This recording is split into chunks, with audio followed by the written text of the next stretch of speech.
गुरु गोविंद दोनों खड़े काके लागू पाए, बलिहारी गुरु आपकी गोविंद दियो बताए। गुरु और भगवान दोनों आकर सामने खड़े हो जाएं तो पहले किसके चरण स्पर्श करें? सचमुच ये यक्ष प्रश्न है, लेकिन गुरु के चरण स्पर्श करना ही बेहतर है, क्योंकि वो ही भगवान तक पहुंचने का मार्ग बताते हैं। इसीलिए गुरु यानी शिक्षक को भगवान से भी बड़ा माना गया है।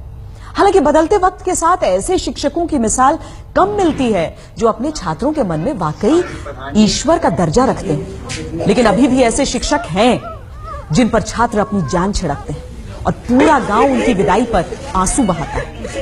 उत्तर प्रदेश में 2 शिक्षक पूरे देश के शिक्षकों के लिए मिसाल बने, जिन्होंने अपनी इच्छा शक्ति के बल पर शिक्षकों की भगवान वाली छवि को बरकरार रखा।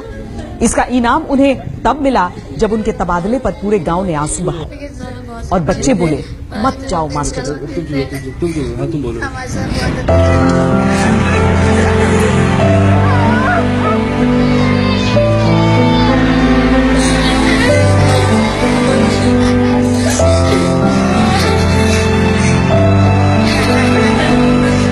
जब पूरे देश में शिक्षकों की काबिलियत पर सवालिया निशान लग रहे हों, तब एक शिक्षक के विदाई समारोह में ऐसी भावुक तस्वीरें मन को सुकून देती हैं कि अभी भी ऐसे शिक्षक हैं जिन्हें भगवान माना जाए।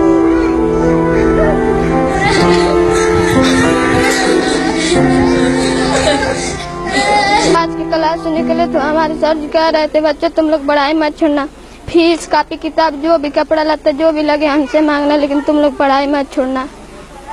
हमारे सर जी बहुत अच्छे हैं और हम नहीं चाहते हैं छोड़ कर जाए स्कूल। चाहता हूँ कि ये सर जी अभी रहे और कभी नहीं जाएं। सर जी बहुत अच्छा पढ़ाते थे, जो स्कूल नहीं आता था उसको घर से ले आते थे। सर जी बहुत अच्छे थे, पढ़ाते थे बहुत बढ़िया। जो कलम कापी नहीं रहते देते थे और जो नहीं आता जग बुला के लेकर आते थे और बुला के लेकर तो पढ़ाते थे। बहुत अच्छा निकल गए थे बहुत दूर। एक टीचर के लिए इससे ज्यादा भावुक लम्हा और कौन सा हो सकता है जब स्कूल से उसकी विदाई के वक्त उसके छात्र फूट फूट कर रोने लगे।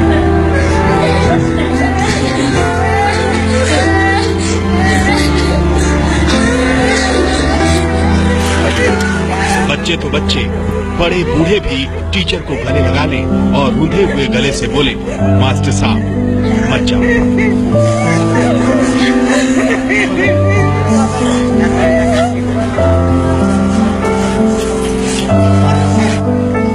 देवरिया जिले के पिपराघन्नी गांव के प्राथमिक स्कूल में अवनीश यादव ने 2009 में ज्वाइन किया। अवनीश ने घर घर जाकर बच्चों को पढ़ने के लिए प्रेरित किया।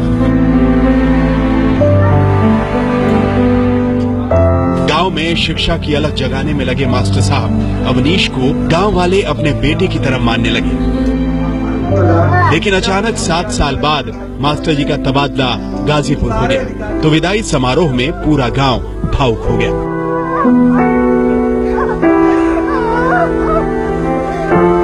एक छात्रा को जैसे ही पता चला, वो भागी भागी आई और फफक फफक कर रोने लगी।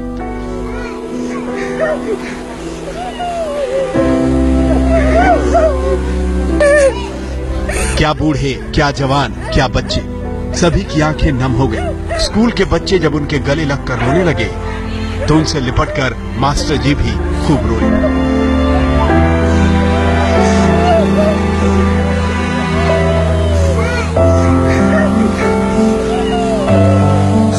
खास कुछ नहीं, वही जो मेरा कर्तव्य है मैंने उसका निर्वहन अपनी ईमानदारी के साथ, निष्ठा के साथ किया था। शुरुआत में मैं आया तो थोड़ी सी नामांकन के सापेक्ष बच्चों की संख्या बहुत कम थी। फिर मैंने विचार किया, लोगों से संपर्क किया।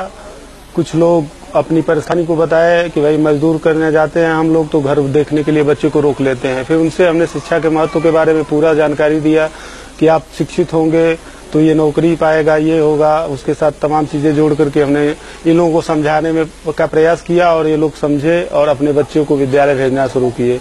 मनोबल हमारा बढ़ता गया और मैंने इसके ऊपर और मेहनत किया। घर से जो बच्चा नहीं आता था घर से बुलाना लाना, जो बच्चे कॉपी पेन नहीं ला पाते थे उनको कॉपी पेन दे देना। इस तरह से तमाम कार्य 15 अगस्त 26 जनवरी पे पूरा बढ़िया कार्यक्रम करा के सबको बुलाना, पूरे ग्राम सभा को, ताकि मेरा जुड़ाव इनसे जुड़ा रहे। पूरा गांव मास्टर जी की विदाई पर भावुक हो गया। कुछ हजार रुपए की तनख्वाह पाने वाले एक शिक्षक को आज पूरी दुनिया की धन दौलत मिल गई। कार्यकाल और उनका बच्चों को दिया हुआ संस्कार आज तक किसी मास्टर ने नहीं दी। ऐसे सर न कभी आए थे गांव में या न कभी आएंगे। जो बच्चे नहीं आते थे स्कूल में, वो बच्चे लोगों को जाते थे घर पर से ले आते थे और बहुत प्यार से ले आते थे, न मारते थे न पीटते थे। उन लोग को अच्छे से समझाते थे और उसके बाद उनको अच्छी शिक्षा देते थे। हम तो यही सोच रहे हैं कि इतना ही हमारा जिंदगी बीत गया है, हम भी पढ़े हैं लेकिन ऐसा मास्टर नहीं देखे हैं।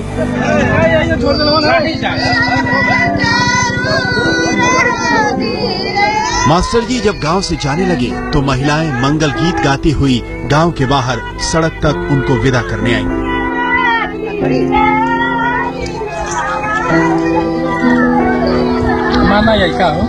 वो बहुत ही अच्छे थे और यहाँ के मतलब सीनियर भी थे और पढ़ाने की उनकी जो योग्यता थी वो बहुत ही अच्छी थी। और जो बच्चे नहीं भी आते थे उनके अंदर इतना टैलेंट था कि उस बच्चे को आकर्षित करके घर से भी यहाँ पे लाते थे और बच्चे को अच्छे तरीके से पढ़ाते थे। जिसके पास मान लीजिए अभी तो सरकार बस पुस्तकें देती है, कॉपी और पेन तो देती नहीं है, लेकिन हमारे सर ऐसे थे कि बच्चे को कॉपी और पेन भी देते थे कि बच्चे कुछ सीख पाए। देवरिया में एक शिक्षक की ऐसी विदाई देखकर किसी की भी आंखों में आंसुओं का सैलाब आ जाए, लेकिन वो खुशी के ही आंसू होंगे। अविनाश जैसे टीचर कम ही मिलते हैं। अब आपको रामपुर में अविनाश जैसे ही एक और काबिल टीचर की भावुक विदाई की तस्वीरें दिखाते हैं।